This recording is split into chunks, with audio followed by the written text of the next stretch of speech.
क्या आपने कभी सोचा है, हमारी पृथ्वी 1670 किलोमीटर प्रति घंटे की स्पीड से अपने एक्सिस पर घूमती है, फिर भी हम अपना सारा काम आसानी से कर लेते हैं, जैसे कार चलाना या खाना बनाना। ये सारी चीजें, पृथ्वी पे हर चीज स्टेबल है, तो ऐसा क्यों है? इसका एक ही कारण है, पृथ्वी का ग्रेविटेशनल फोर्स। जैसे कि हमारा चांद स्टेबल है और पृथ्वी का चक्कर लगाता है, ये सभी चीजें ग्रेविटेशनल फोर्स की वजह से है। अगर पृथ्वी के पास ग्रेविटेशनल फोर्स नहीं होती तो चांद हमारे से दूर कहीं इंटरस्टेलर स्पेस में चला जाता। ठीक इसी तरह हमारी पृथ्वी और बाकी के सारे ग्रह जो कि हमारे सोलर सिस्टम में मौजूद हैं, उन सभी को सूर्य की ग्रेविटी ने अपनी तरफ खींच के रखा है। इससे आप समझ गए होंगे कि जिसके पास ज्यादा ग्रेविटी होती है वह ज्यादा ऑब्जेक्ट्स को अपनी तरफ आकर्षण करता है। हमारे सोलर सिस्टम में सबसे ज्यादा ग्रेविटी जुपिटर ग्रह के पास है।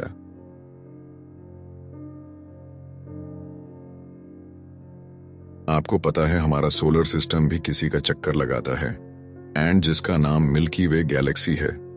जी हाँ दोस्तों, आपने सही सुना, मिल्की वे गैलेक्सी। अब आप लोगों में से कई लोग सोच रहे होंगे कि ये मिल्की वे गैलेक्सी क्या है। तो दोस्तों, मिल्की वे एक गैलेक्सी नाम है।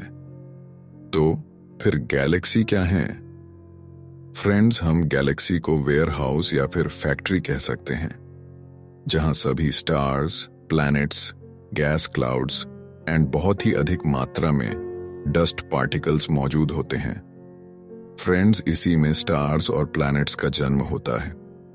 हमारे मिल्की वे गैलेक्सी में लगभग 100 बिलियन स्टार्स हैं। सो फ्रेंड्स, अब आप समझ गए होंगे कि गैलेक्सी क्या होती है। और फ्रेंड्स, हर गैलेक्सी के सेंटर में एक सुपर मैसिव ब्लैक होल होता है, जो कि पूरी गैलेक्सी को अपने ग्रेविटी की हेल्प से स्टेबलाइज करके रखता है। और पूरी गैलेक्सी उस सुपर मैसिव ब्लैक होल का चक्कर लगाती है। दोस्तों, यूनिवर्स बहुत ही बड़ा है, we can't even imagine it. इसमें बिलियंस ऑफ गैलेक्सीज मौजूद हैं। अब तक आप जान ही गए होंगे कि हम जिस गैलेक्सी में रहते हैं उसका नाम मिल्की वे गैलेक्सी है, और हमारे नजदीकी गैलेक्सी का नाम एंड्रोमेडा गैलेक्सी है। हमारी मिल्की वे गैलेक्सी के सेंटर में एक सुपर मैसिव ब्लैक होल है, जिसका नाम सजिटेरियस स्टार है, जो कि हमारे सन के मास से लगभग 40 लाख गुना हैवी है। दोस्तों, आप सोच रहे होंगे कि मैंने स्टार क्यों कहा, ये तो ब्लैक होल है। तो दोस्तों, मैं आपको बता दूं कि ब्लैक होल स्टार्स ही होते हैं। तो आइए अच्छे से इसके बारे में बात करते हैं। दोस्तों, कोई भी चीज परमानेंट नहीं होती है, यहां तक कि हमारी पृथ्वी भी एक दिन डिस्ट्रॉय यानी खत्म हो जाएगी, और एक दिन हमारा सन भी। दोस्तों, हमारा सन भी एक स्टार है, जो कि अब से 5 बिलियन ईयर्स बाद खत्म हो जाएगा। तो चलिए बात करते हैं कि ब्लैक होल कैसे बनता है। जनरली स्टार्स हाइड्रोजन और हीलियम से बने होते हैं। जब हाइड्रोजन के एटम्स हाई प्रेशर के साथ हीलियम के एटम्स के साथ टकराते हैं, तब अधिक मात्रा में हीट एनर्जी उत्पन्न होती है। इस प्रोसेस को न्यूक्लियर फशन कहते हैं, और इसी वजह से स्टार्स चमकते हैं। दोस्तों, यह प्रक्रिया तब तक चलती है जब तक कि हाइड्रोजन या हीलियम में से कोई एक पूरी तरह से खत्म ना हो जाए। प्रोसेस खत्म हो जाने के बाद स्टार्स मर जाते हैं। दोस्तों, आपने एक कहावत तो सुनी होगी कि जितना बड़ा इंजन उतना ज्यादा फ्यूल खपत, और जितना छोटा इंजन उतना कम फ्यूल खपत। ठीक वैसे ही जितना बड़ा स्टार उतना ही ज्यादा तेजी से न्यूक्लियर फ्यूशन, और जितना छोटा स्टार उतना ही स्लो न्यूक्लियर फ्यूशन। इसीलिए दोस्तों, छोटे स्टार्स ज्यादा दिनों तक जीवित रहते हैं as compare to big stars. अब एक्चुअल में बात करते हैं फॉर्मेशन ऑफ ब्लैक होल।